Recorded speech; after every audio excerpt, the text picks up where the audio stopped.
Right, the next talk is by Kamiński, and he's going to be talking about Monte Carlo pricing of Asian options.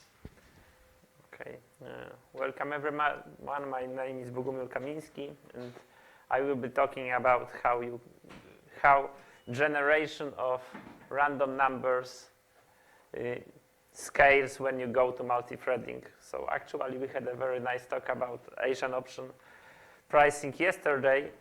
So I will concentrate a bit more on technical things. And actually, also yesterday there was a talk where it was discussed what are the possible problems from moving from a single-threaded program to multi-threaded program. So actually, I will try to answer 3 questions. First, is it safe to use rand function in a multi-threaded environment? And the answer is no. So then the question is, what you should do to actually use random numbers in multi-threaded code in a proper way? And the third thing is a bit more technical, is something called false sharing. I will discuss it in a second. And does it affect the speed of your code in Julia? So the first question is rand thread safe? So you can write a simple test for this. Just here is a function that does the test.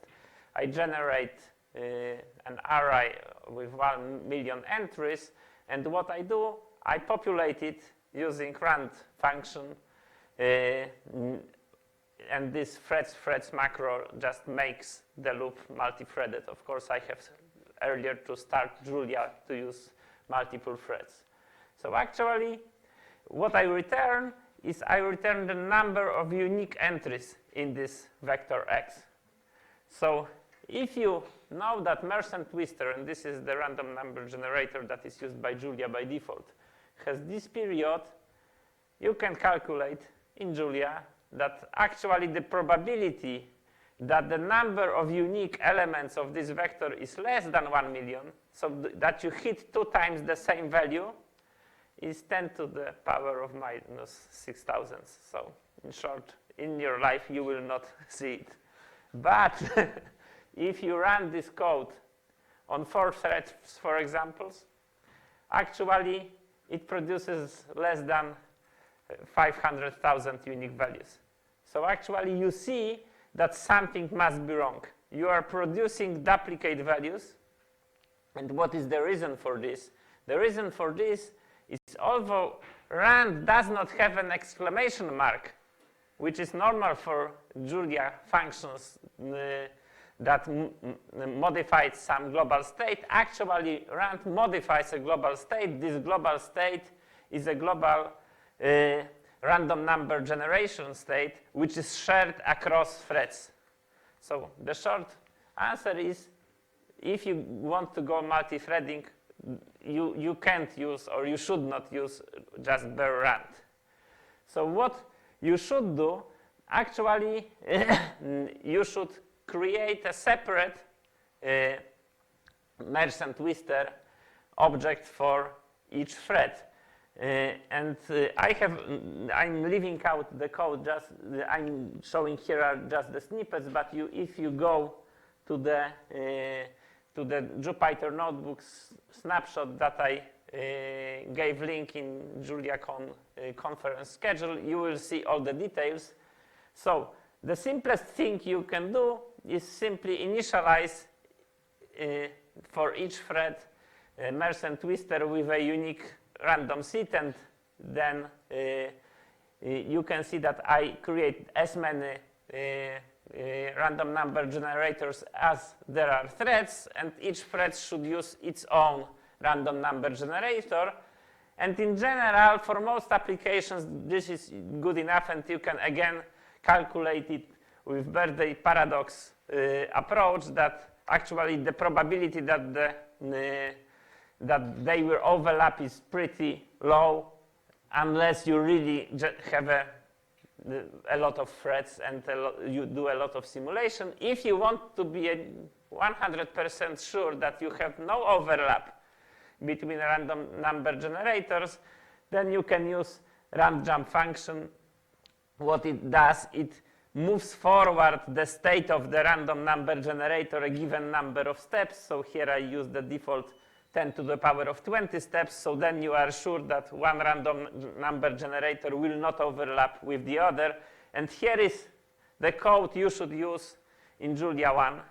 I have a code in the notebook also for Julia 0.6.4, which is a bit different, but at least for me, this code is not so obvious. So I think it's a good pattern to know how you can generate also the number of random number generators as the number of threads, and that each of them is guaranteed not to overlap with any other.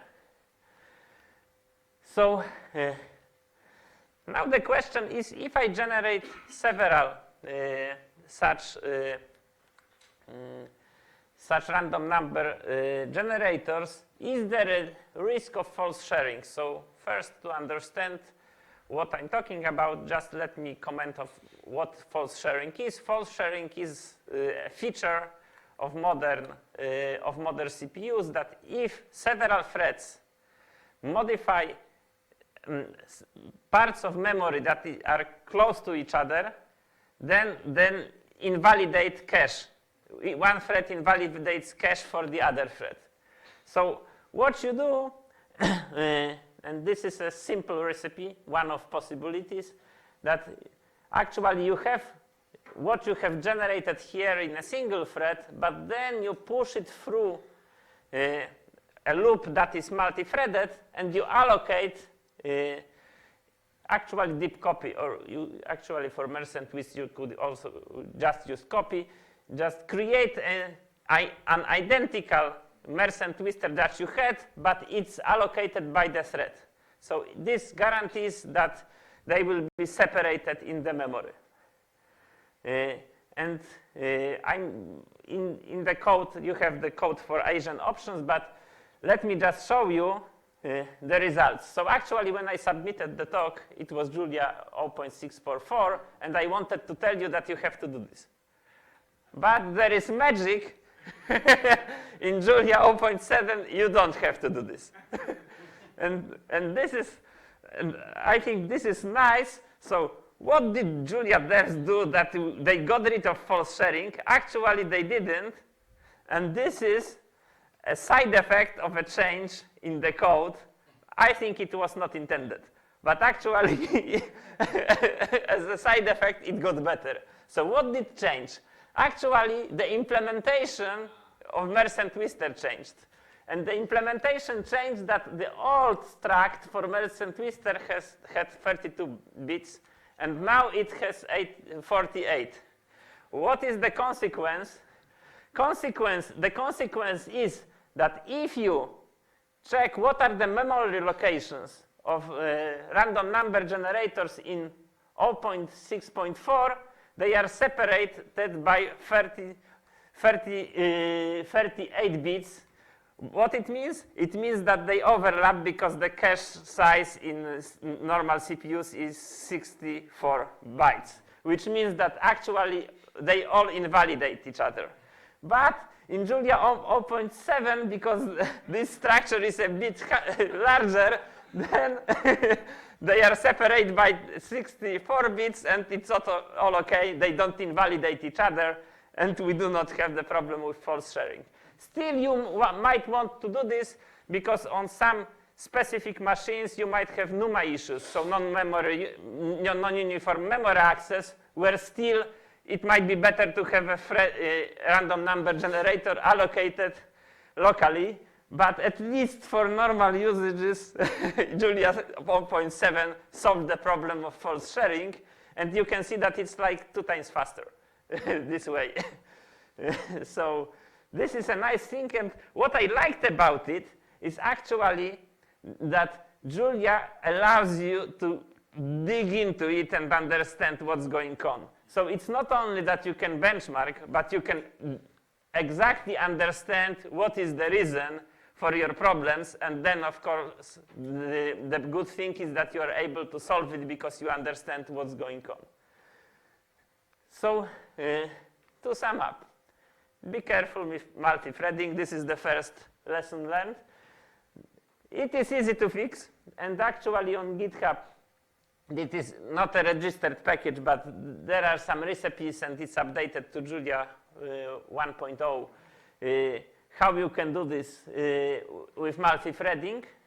The only thing you should remember that if you go from single-threaded code to multi-threaded code, that you might lose reproducibility because then you might not always control what you pass to which thread. And of course, it's possible to control it, but then you will have to remember about it. And the other thing, what I showed at the end, is that it might be tricky. Actually, very little things can change a lot. But good thing about Julia is that it's close enough to the metal that you can actually fully diagnose it and understand what's going on. And I think it is very nice because it is hard in other higher level programming languages to go this deep. Okay, so that's all. Thank you.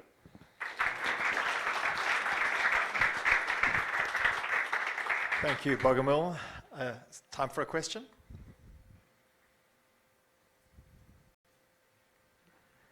Okay, so Great. thank you very much.